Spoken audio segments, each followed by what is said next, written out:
Hello, denizens of the universe. I'm going to start this out by saying Headkin and Hive is coming back. Going to shoot for tomorrow night at probably going to be 8 o'clock, or more accurately, 10 minutes after 8 o'clock. I'm just going to put 8:15 as the tentative time. Yeah, that should work.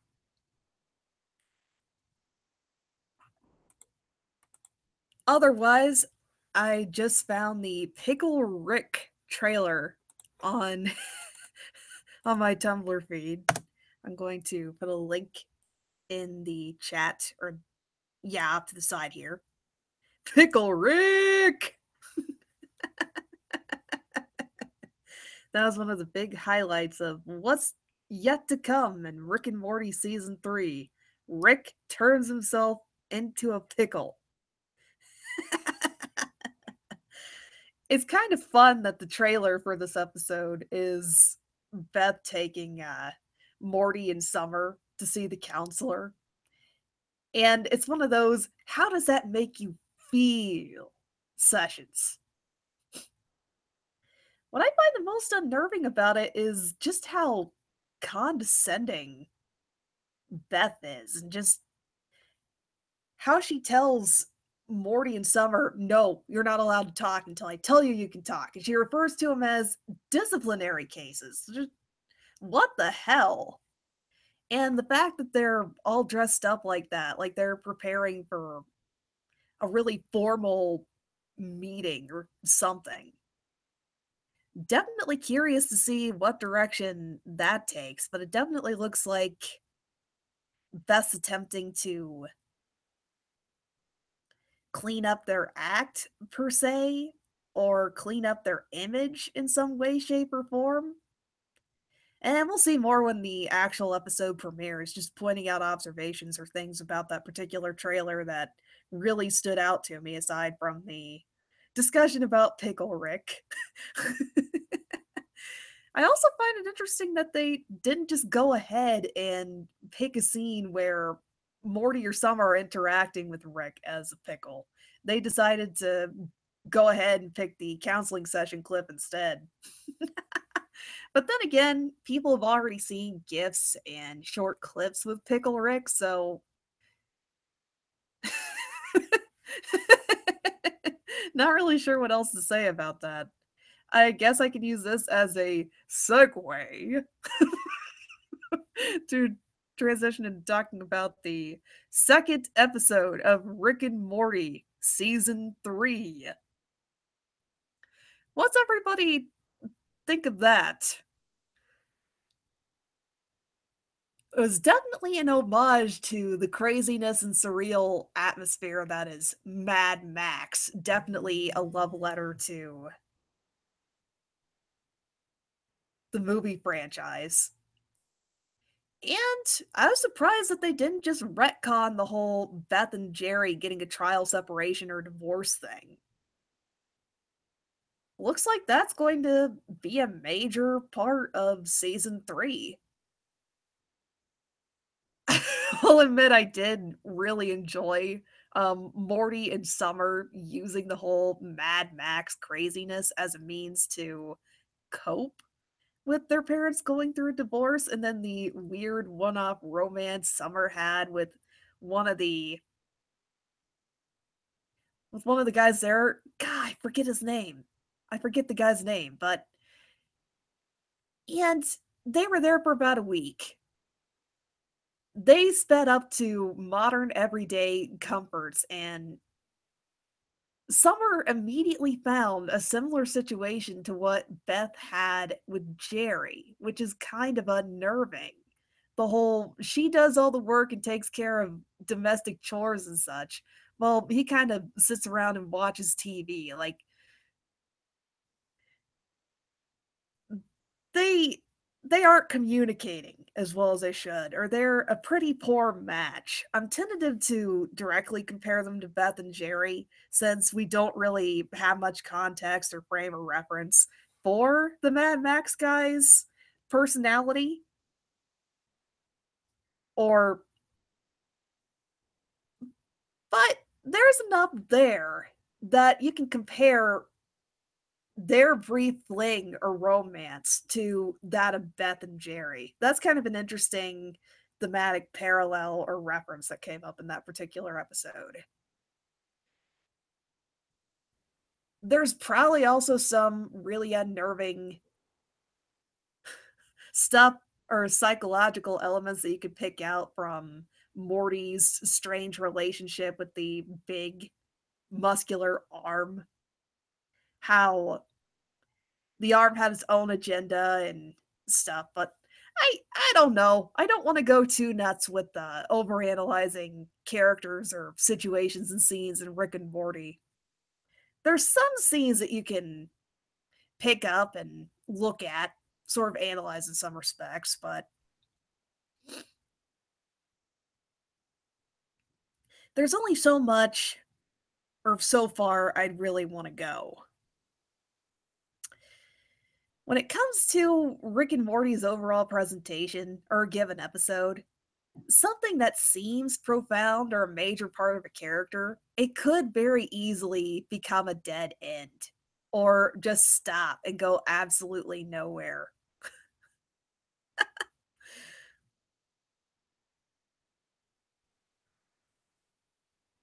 I'm going to quote what you brought up here, Enlightened Robot, in regards to the whole Morty and Summer finding some kind of escapist venture or, yeah, just finding some form of escapism through the Mad Max elements here. Escapism through dystopian fiction. Something about how even if the world is theoretically worse than the real world, it's still an escape from the mundanity that is everyday life. Man, of course Rick and Morty would play with the theme like that.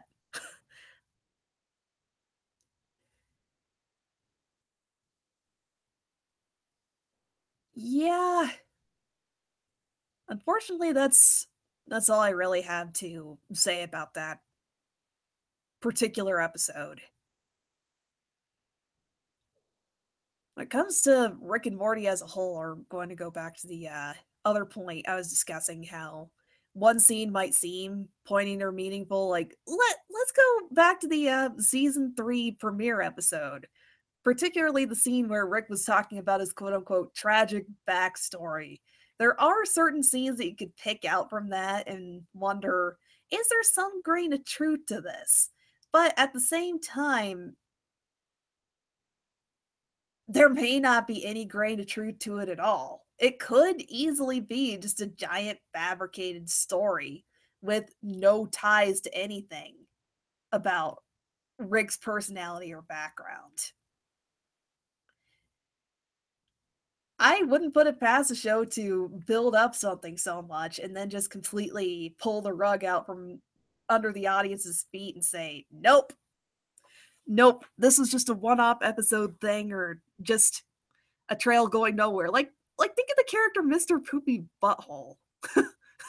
Just stuff like that. I think the entire point of including plot elements or characters or ideas like that is to contribute to what the show does overall. I've seen a couple of interesting videos breaking down how Rick and Morty's foundation is nihilism or complete absurdism. In some ways, you could actually call Rick Sanchez the ultimate fourth wall meta character. He's aware of his existence as a cartoon character in this multiverse. How he looks at the audience sometimes and makes comments about how he has to keep the episode running or keep people entertained, or else the universe will just stop. The universe's existence depends on how entertained the audience is, what kind of ratings they get, that kind of thing. And with this self awareness comes the burden of keeping the universe up and running.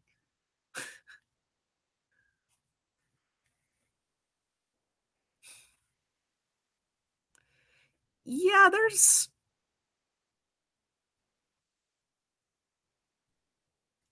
there's a lot that a person could focus on or emphasize when it comes to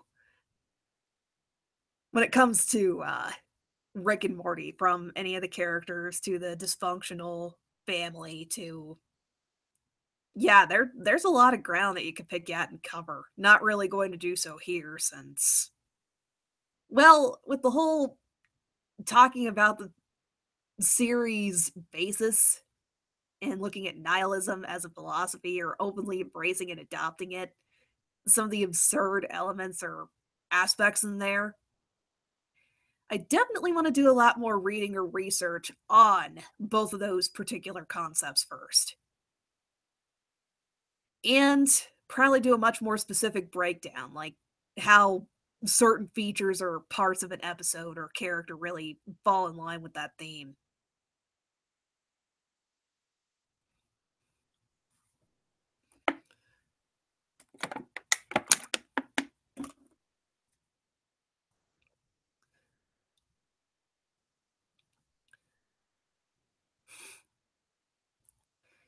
Like, for example, might be interesting to pull out the whole Roy, a life well lived virtual reality game. How that particular experience was so immersive and convincing that Morty divorced himself from his life for a short period of time and lived an entire lifetime in 5 minutes. And then the headset is unceremoniously pulled off, and he realizes that wasn't my life at all. That was a simulation. There's a lot that can be said about Morty's reaction to it, how ingrained or ingratiated he became in that particular game, and how jaded Rick is. That he's well past being pulled into that experience or seeing it as anything other than this is a game. I can do whatever I want in here. My goal is to get off the grid.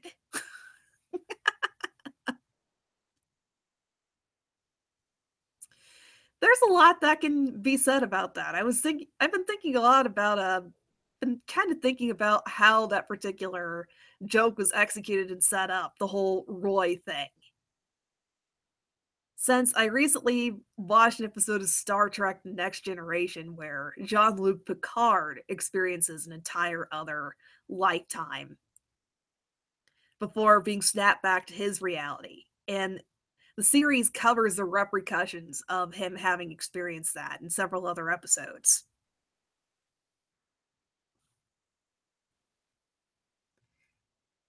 It's kind of interesting to see how one series can take that particular concept so earnestly and approach what kind of impact or effect it have on the character. And then in Rick and Morty, it's a fantastically executed dark joke. It really showcases Rick's irreverence for the idea of actually I think that's probably a good example for setting up how Rick views his life or his general perspective on things. Enlightened Robot in regards to how Rick works, there's a video. I need to find that and link it in the description or something here, where somebody pretty much spells out what Rick's motivation and character is. That pretty much pegs it.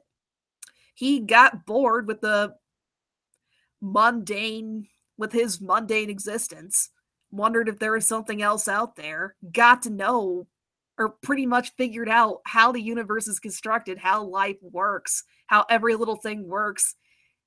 He knows everything. So he's jaded to the idea of finding something new and wondrous out there. And yeah, what drives him to drinking or going to the reckless extents that he does is the fact that he doesn't see a bigger purpose or meaning in life. He's not sure how to deal with this overwhelming weight that he is a dust mote in the universe, that there is no greater purpose to him existing. He just does. That perspective is what causes him to be so cynical and why he can be so cavalier about destroying two entire multiverses. He looks at it as there's just so many out there. Universes are a dime a dozen. Who cares?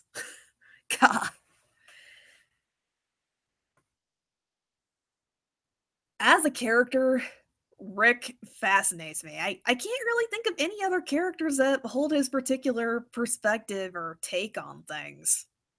There's probably another one out there. I just haven't encountered him, or the example isn't immediately coming to mind. Or if there is another character like that, is just that this isn't quite as prominent a part of their character or as well illustrated or executed as it is in Rick and Morty.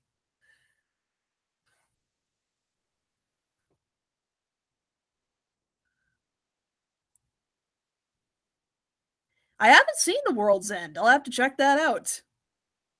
What would happen if Rick met Doofenshmirtz? Ah, Doofenshmirtz would probably be absolutely horrified by the guy and spend a couple of weeks going on an existential journey of his own.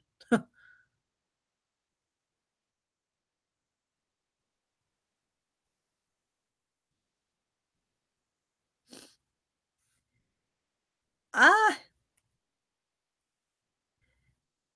Teresa, yeah, that's pretty much a general perspective. Yeah, life has its ups and downs or highs and lows, but when it comes down to it, most people find some kind of meaning or purpose for why they exist or go about their day-to-day life. For some people, it's their family, their friends, other people in their life, going on adventures and experiencing new things. There's some kind of anchor that keeps them grounded, gets them waking up every day or to find something beyond the sense of what is my purpose here or a grander existential crisis.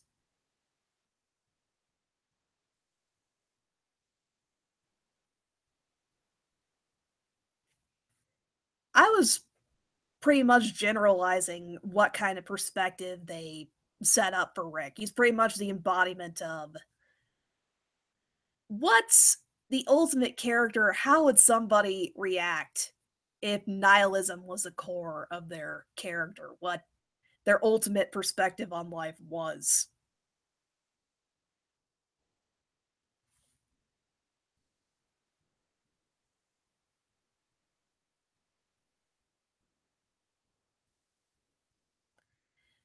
In regards to OKKO, I still haven't seen it. I'm so bad about this stuff. Ah, I'm sorry about the barking dog in the background there.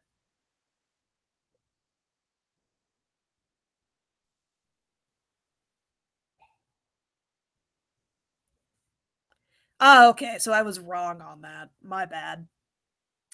I guess the whole Rick knows everything that's not part of his character, but the the whole cynical and nihilistic thing, that is a core part of his character. That's pretty much the big takeaway for that rambling tangent was.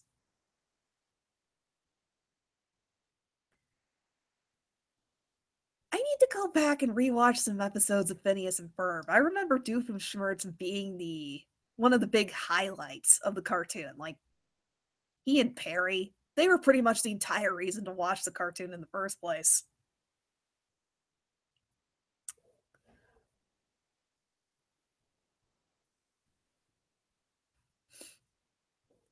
Okay, Robot, you brought up some interesting ideas or fodder for a comparison between Rick and Doofenshmirtz. I'm going to go ahead and read your comments here. Doofenshmirtz is a kind of anti Rick. Rick is an anti hero who might not even have a tragic backstory. We've been talking about just how nihilistic this guy is. Just for the record, I'm reading Enlightened Robot's comments directly here. Dupe, on the other hand, actually has life figured out. He might not be the smartest evil genius in the world, but he has a loving daughter and a platypus best friend slash nemesis. That's really interesting to think about. I'm half tempted to watch a couple of episodes of Phineas and Ferb back to back with Rick and Morty and do kind of a compare and contrast to between these two characters. May have something interesting here. I need to flesh that out a bit.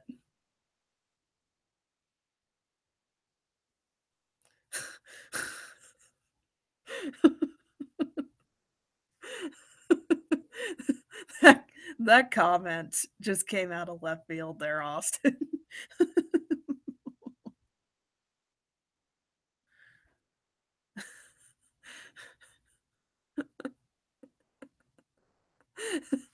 I'm getting the impression that you're not a big fan of the current direction Marvel took with their comic series.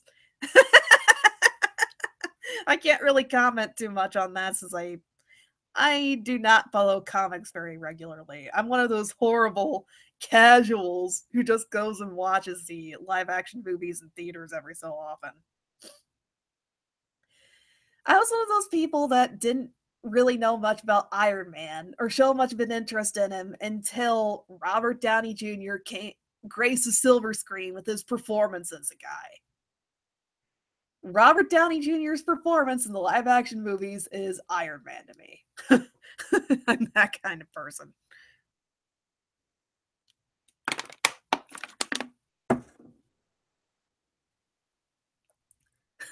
I suppose that's an interesting way to think of things there, Will. What if we're in a universe of Rick and Morty are real and Justin Roiland has interdimensional TV and is just animating the adventures?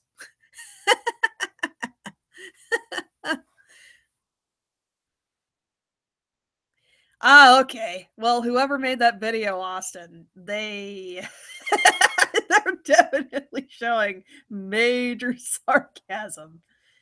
They're definitely they definitely do not like Marvel's Secret Wars.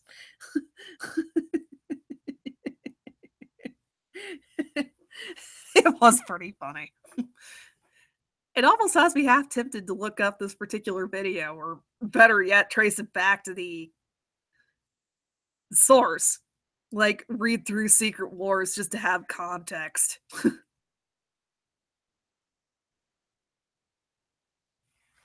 Evil Morty. I need to revisit that particular episode.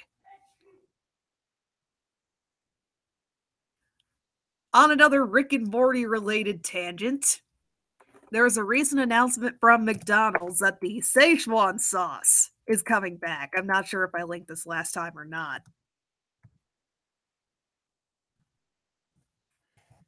It's coming back February 2017.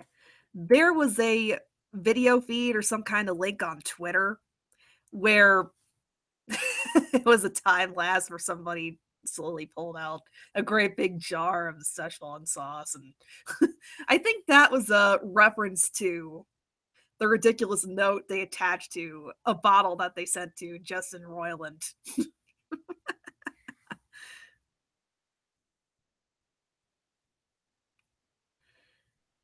I'm going to shelve the discussion about Evil Morty for now, since I want to go back and rewatch that particular episode. It's been a while since I've seen it, so can't really comment much. I forgot a lot of details about that particular episode.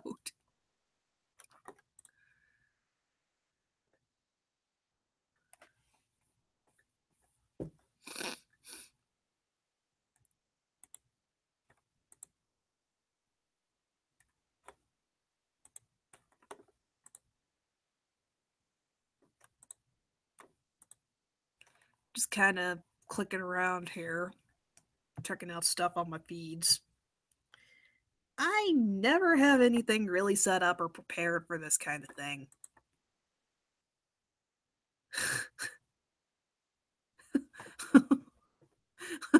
Will, all of the characters in the Rick and Morty cast are assholes in their own special way.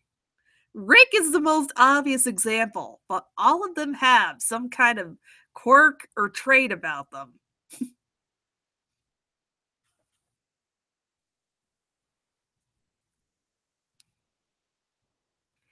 In regards to the preview for the new episode with Beth taking her kids to see the counselor, yeah, that is one of the best examples I can think of for, yeah. But all the characters have their asshole moments. All of them do.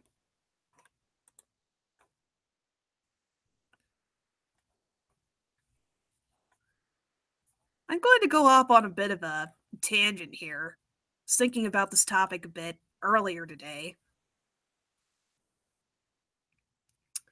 Um, the idea of what makes a decent adult cartoon.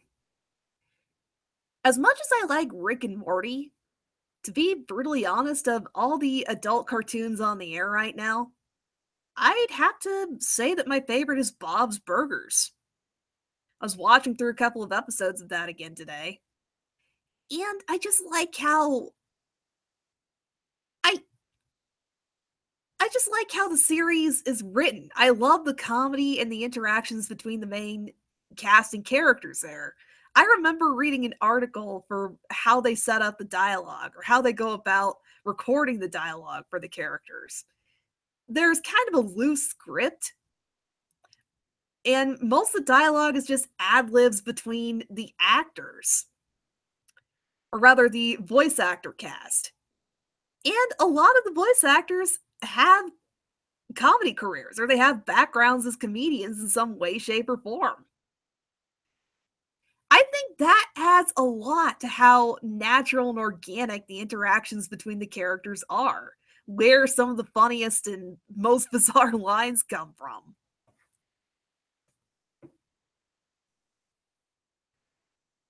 What what the core of the show seems to be though, to me anyway, is how convincing the main characters are. You could see this being your typical American family or a typical family setting where everybody gets along with each other. They have their disagreements and their quirks, but they they get along well enough at the end of the day. Hell, I was watching a video where somebody called Bob and Linda their number one favorite animated pair. And I can see why they'd list those two as their number one pick. In regards to most media, think about it. Most shows capture the big passionate moments with romance, the build up for two characters getting together, if or just the will they won't they aspects of something. And other cases where you have married established couples in shows, some of the most prominent examples that come to mind, I guess, Stan and Francine from American Dad, Peter and Lois from Family Guy, or even Homer and Marge from The Simpsons. Now, Homer and Marge are the exception here. They're pretty well written and there's a lot you can do for that one. But compared to Couples and Seth MacFarlane shows, those being one of the more prominent examples here, why the hell are Peter and Lois together? Stan and Francine, they're okay, but the chemistry or romance there, it's kind of the basis for those two feels more like there's a lot of jokes that you could put here for the 1950s conservative satire that they're going for. I may be wrong on this, absolutely wrong, but I just Stan and Francine are just I can't say a lot for them. I don't really have a foundation for why their particular romance or dynamic works or why I should be invested in it other than that. It's kind of fun to see them play off of each other sometimes. But in regards to Bob and Linda,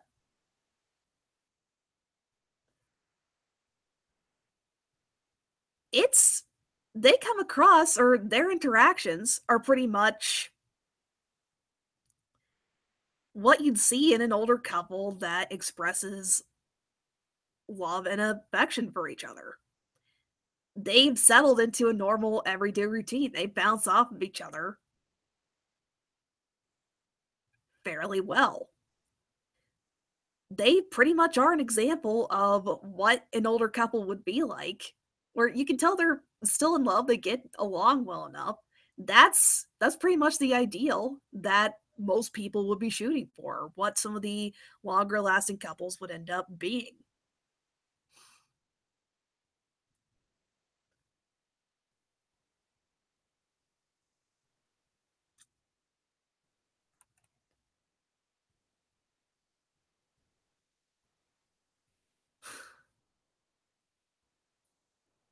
Sorry, looking at some of the comments here.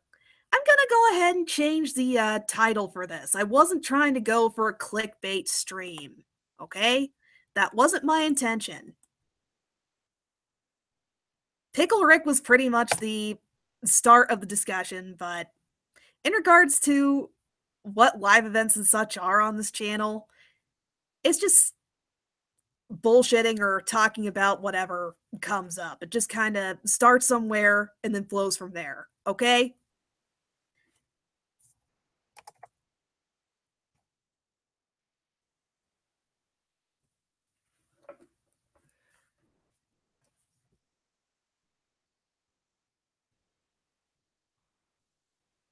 Hmm.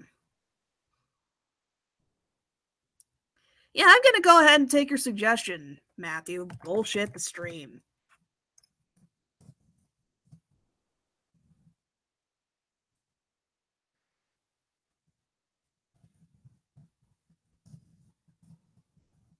That pretty much encapsulates it pretty well. Yeah, I was. Ugh. I guess I need to be more careful about picking titles for this kind of stuff. I'm not trying to I'm not trying to mislead anybody here.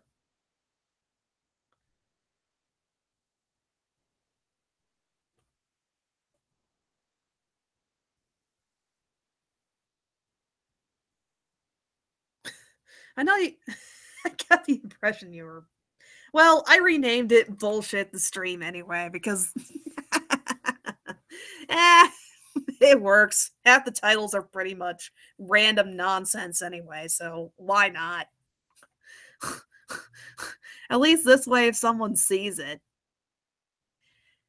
Yeah.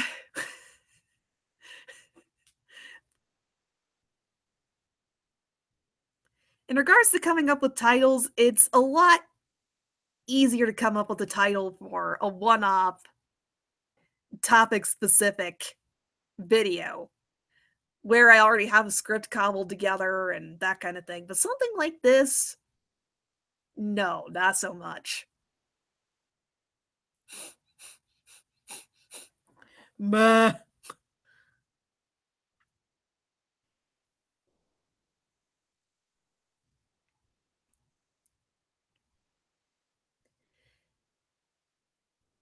Eh, yeah, there's a horrible truth in that. Everybody hates clickbait, but nobody clicks it if it's not clickbait. That's a quote from Enlightened Robot. Yeah, going to switch topics now. Relationship between Jack and Ashi. Hasn't this topic popped up before? I guess I'll go ahead and tackle that one again. In regards to that one, I never really shipped it, but I don't hate it either. Genndy Tartakovsky obviously wanted to include some kind of romance for Jack, or that's the direction they decided to take. Since that's the choice the creative team made, yeah, that's fine. I don't really, I didn't really get the point of people getting all up in arms and getting an uproar about how dare you make this romantic? Bah!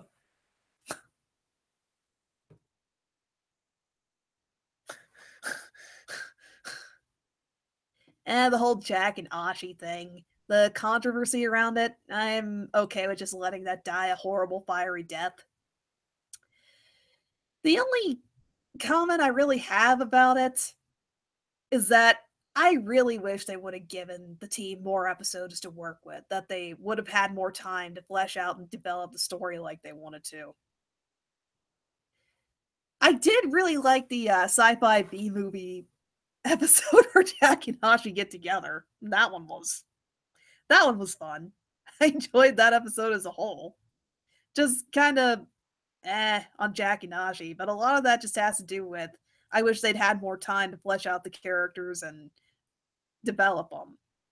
But the couple itself, they're okay. What was your first ship?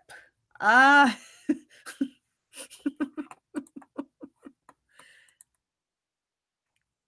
give me a second here. I'm going to go ahead and link to a piece of artwork I made for this a while back. Just obligatory follow this blog, please kind of post. As well as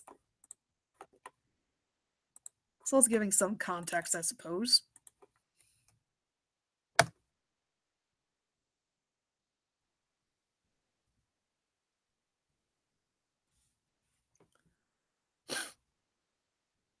My very first ship, I'd say that it's technically a tie between Ash and Misty from Pokemon and Ricochet and Buena Girl from Mucha Lucha. I lean more towards Ricochet and Buena Girl though, since I had a lot more investment in that one. That was the first time I try my hand at writing fan fiction for a show. It was about those two. God. The worst part is I still ship them now. As ridiculous as it is, I kind of like to entertain the idea that the three Mascaritas grew up and became successful luchadors, with the Ricochet and Buena Girl dominating the tag team circuit, and the Flea just just doing his own thing. Still getting up to trouble, turning heel 5 or 6 times, but always going back to being a good guy, that kind of thing.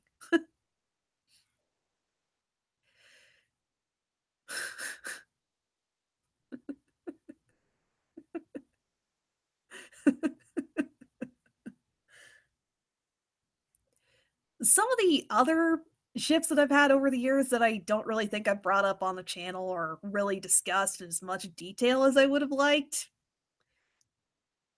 Uh, Manny and Frida from El Tigre, Sol and Maka from Soul Hater. I think I've just referenced or mentioned this a couple of times. And then I think every other one beyond that,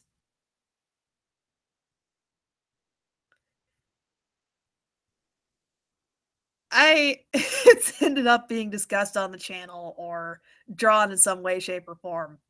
I'm pretty sure I'm pretty sure yeah. I'm going to say one other thing here. My ultimate OTP, the one that crowns all the others. You know how everybody has that one that they don't stop shipping or just have this weird kind of affection for? It's Alejandro and Heather from Total Drama World Tour. That was the one that launched the Shipping Corner series too. That was the very first one I tackled in a more scripted, edited format.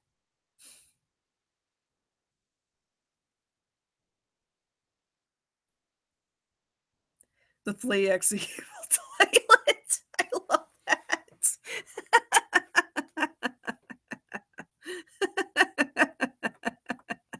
I'm going to read some of the comments here for other people's first ships. Enlightened Robots was Aang and Katara from Avatar The Last Airbender. Matthews was Beast Boy and Raven from the 2003-2004 Teen Titans series, I think it is. Feel free to correct me if I'm wrong. Teresa's was Fluttercord, Fluttershy, and Discord from My Little Pony Friendship is Magic. I can kind of see that one. I see where you're coming from with that. Number 1 and number 362 from Codename Kids Next Door. Batman and Catwoman. Oh, Batman and Catwoman is one of my favorites too. More low key than the other ones, since My favorite incarnation of Batman is Batman the Animated Series.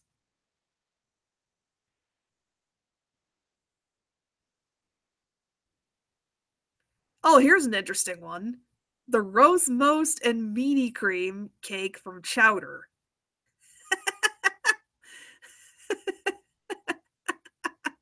I need to go back and rewatch that show again. Also, very funny Enlightened Robot.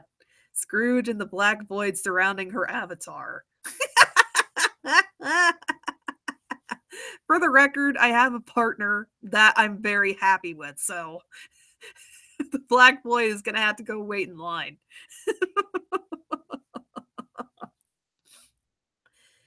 Kimmy Foster and Bill DeVille from All Grown Up. I don't think that's stupid. I'll admit that I have mixed feelings about the cartoon All Grown Up, but if you like it, there's stuff to like about the program itself. If you're invested in it enough to ship characters, more power to you. Robin and Starfire. Oh, that's pretty much one of the classic staples there, Cartoon Critic. In regards to Chowder, I'd say it's a pretty decent show. Very, very creative in regards to visuals and character design.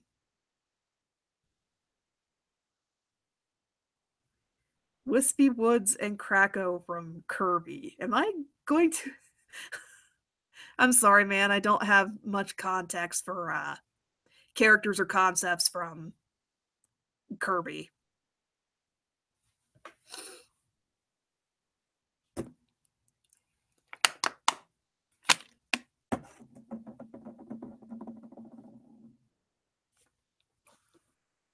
Sora and Kairi from Kingdom Hearts. Ah, don't be too don't be too down on that one. Um, I had a buddy that was really big into Kingdom Hearts, and he was absolutely crazy about that particular couple. My boyfriend's first ship, or the only thing he ever really had an active interest in shipping, was Sora and Kyrie. Donald Trump and money. Match me, Nevin. I watched Kirby right back at you, but I've forgotten a lot about it. I really have.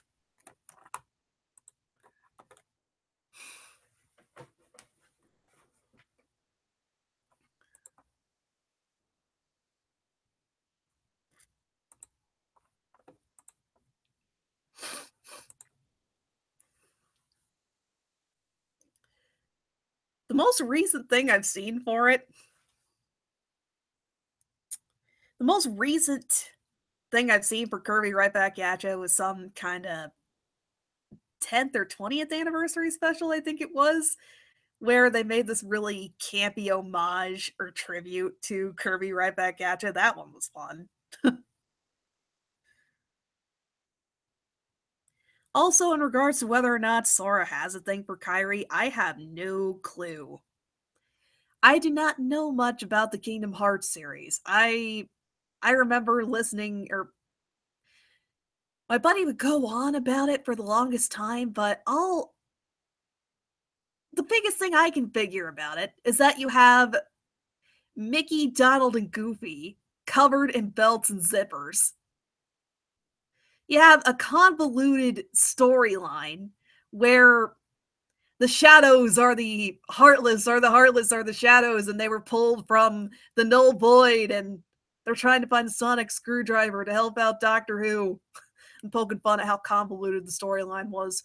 I've even had somebody sit down and try to map out all the details, help me try to follow everything. I still don't get it. I just don't. There's no cohesive thread connecting everything together. I could not tell you the plot for Kingdom Hearts, even if I were an avid fan of the games, even if I knew who all the characters were.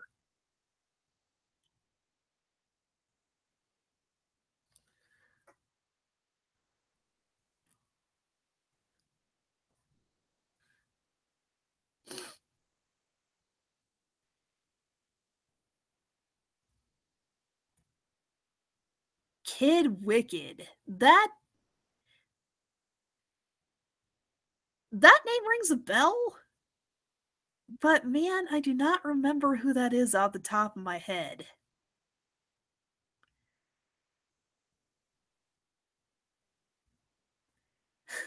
Here's the thing about Kingdom Hearts, it's the world's greatest fanfic. Actually, that'd probably explain a lot. That would explain a lot. I've had so many people try to sell me on sitting down and playing Kingdom Hearts, but I've just never been able to get into it. I just haven't. It's the convoluted storyline that's really kept me from sitting down and playing the games.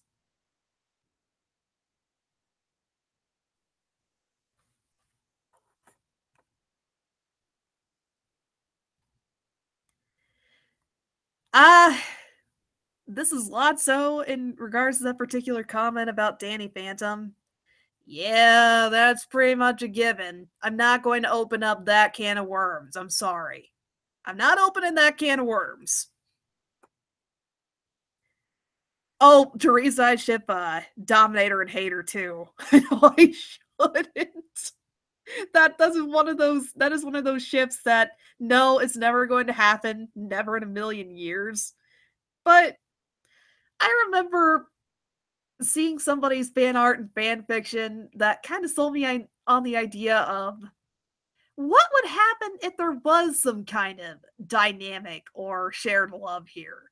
Just how Dominator and Hater would play off of each other. Like, why would this woman be interested in a guy like Lord Hater if the feelings were mutual? It led to some pretty fun banter and back and forth in a fanficky kind of respect. That's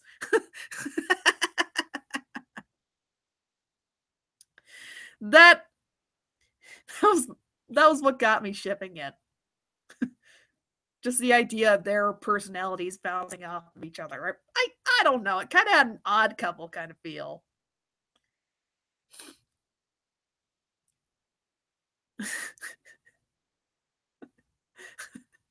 I still need to. I need to sit down and watch more of Yu-Gi-Oh! The Abridged series and get better context for Varric and Bakura. I remember seeing an advert or some kind of advertisement they had for a dating simulator game that they made for them back on. I remember seeing that. Man, I would like to have better context for that.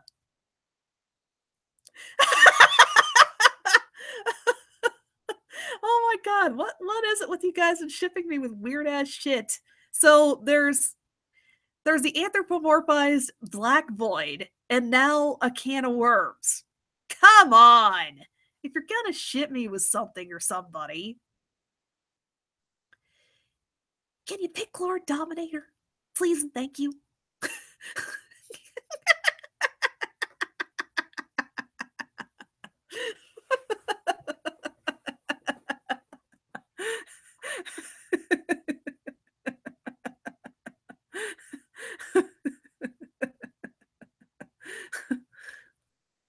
What would happen if Lord Hater met the Galactic Empire from Star Wars?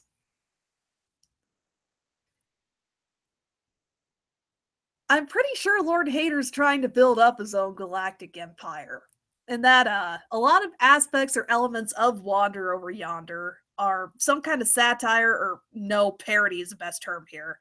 Endearing parody of the Star Wars franchise. You have the entire episode The Writer with blatant scenes and characters as references or homages to Star Wars. So I don't know if that particular matchup would really work. If the series had kept going, there probably would have been more little hints and nuggets about the entire galaxy being some kind of galactic empire, Star Wars brand galactic empire.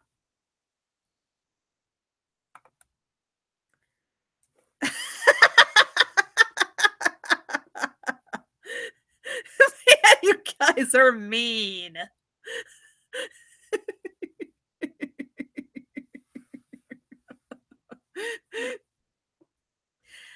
I've just been paired, the comment section has just paired me with a freaking enchilada. And then Lord Dominator has been paired with Toffee and Ebenezer Scrooge. Come on. And then one fellow has paired himself with mentioning creepy shit.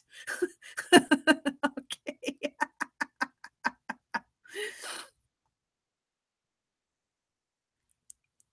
Oh, so that's what that was. For the American Bakura thing I mentioned earlier, Matthew clarified that it's a fanfic porn visual novel called American Bakura Drift. Oh my god.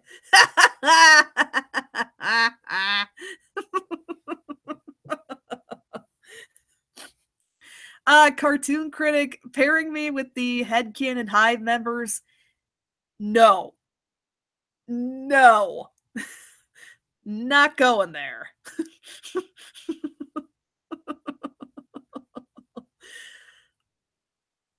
just just don't need to go there.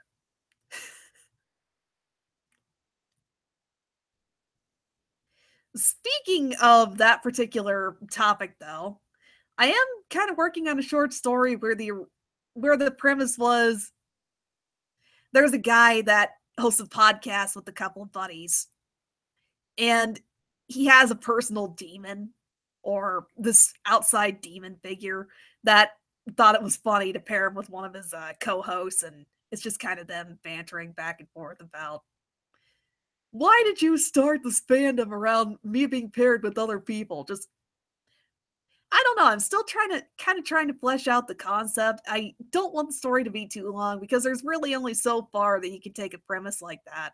But I think it'd be fun to, well, poke fun at how crazy shippers get in some of the cases where internet personalities get shipped with other big internet personalities and such.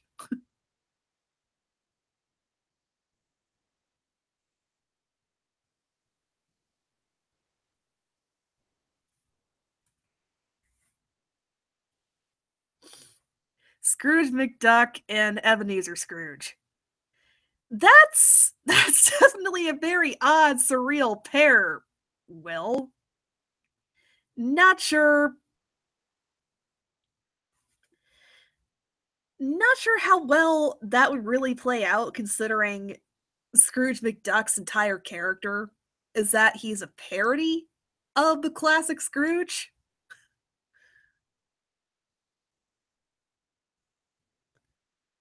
Jenny from My Life as a Teenage Robot and Raymond from OKKO. May have to revisit that particular topic after I've actually seen OKKO. I know it was a joke, Chef Will. Sometimes I think it's just funny to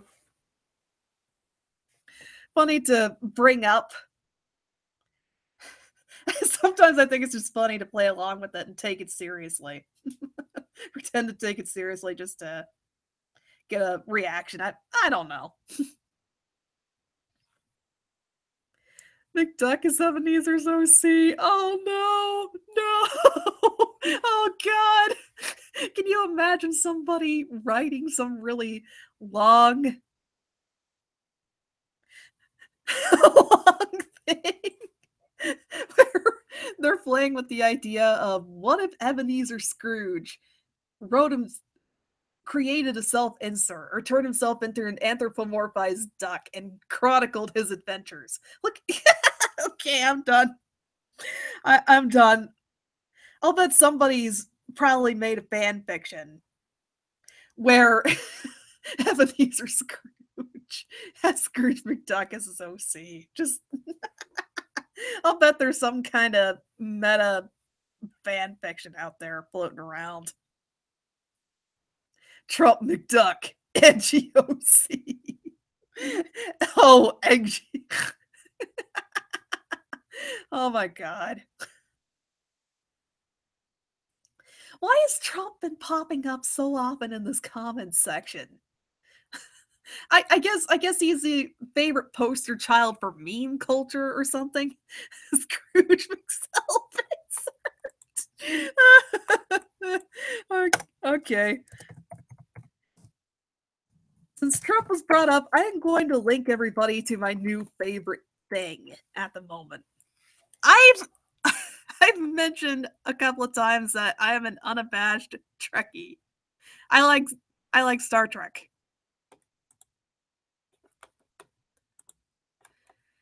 Donald Trump with Ferengi ears. Donald Trump as a Deep Space Nine Ferengi. Now, for the record, I know that the Ferengi were introduced long before Deep Space Nine. That just happens to be the series that fleshed them out and gave them more of a civilization and culture.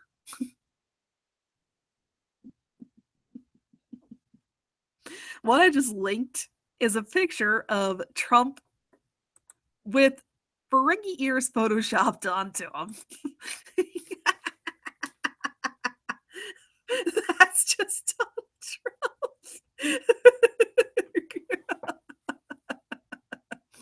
Yes, Donald Trump is a surgically altered Ferengi. He was made to look human. And okay. Queen Moon and Captain Picard, best crossover ship ever. Oh my god.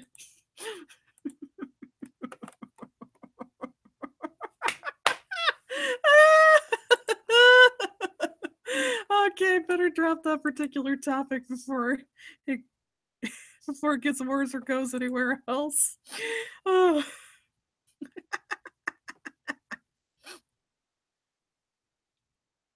Okay, I'm gonna go ahead and end this on that particular note. Donald Trump is secretly a Ferengi. Won't be long until we see the rules of acquisition.